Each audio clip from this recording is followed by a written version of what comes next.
poor. Then why this allegation against Shakespeare only? My lord, may I put it on record that patronage to Shakespearean Theatre Company was extended by the royals. The bard could have been under this obligation, and therefore he might have chosen only those plots which appeal to the high and mighty. Let me remind you that while dealing with the grand and heroic subjects in his tragedies, he seemingly overlooked the poor. But at the same time, he enjoys complete freedom in his comedies.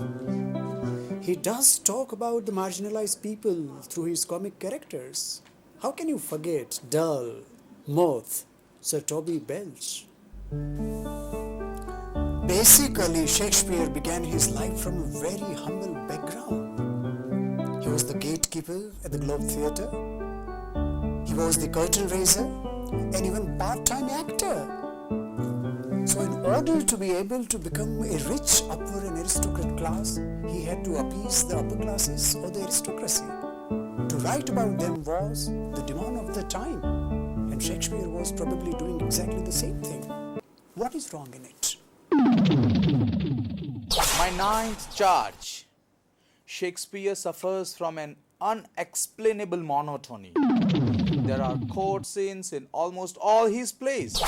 Even certain names are often repeated. How many names shall I take?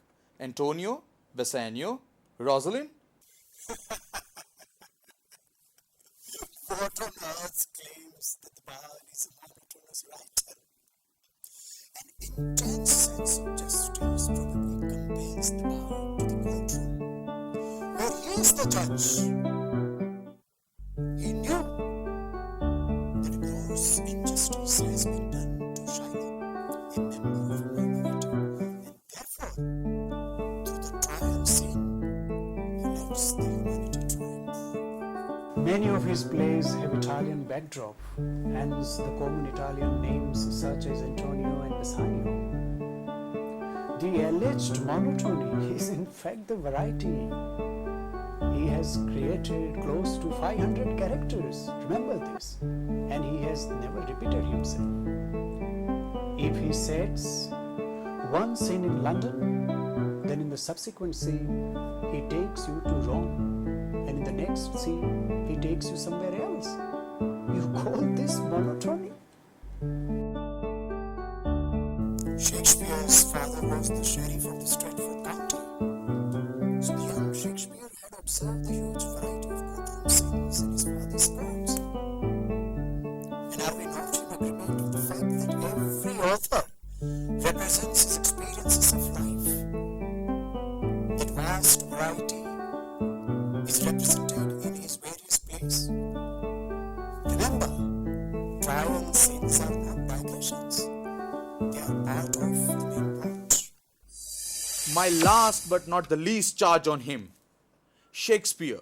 Many a times he resorts to high and bombastic expressions. Some of his plays have a very low amount of stageability, as he unnecessarily prolongs certain scenes and situations. This is something too much, my lord. I just can't accept this. By trading such a frivolous allegation, he is wasting the time of the court.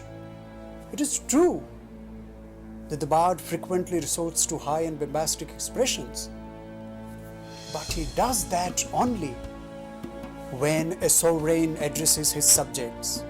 It is obvious that he will speak in a dignified manner only when the subject or the context warrants for it. Now this could be a little ostentatious.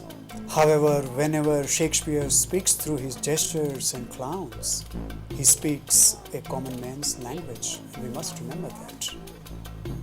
There are scenes in Shakespearean tragedies where we do find some amount of verbal prolixity, I do accept that. However, these scenes are not in the form of dialogues, rather they are soliloquies.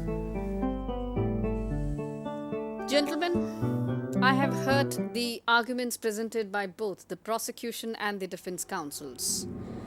All in all, 10 charges were brought against the Bard of Avon, William Shakespeare, ranging from being a borrower of material to flouting the classical conventions of drama, reducing his female characters to mere cosmetic presence in the plays, neglect of the common man, and even of being repetitive in his plays. On giving the matter considerable thought, I have arrived at the conclusion, and I declare in my judgment that William Shakespeare was, is, and forever will be the greatest dramatist on this planet.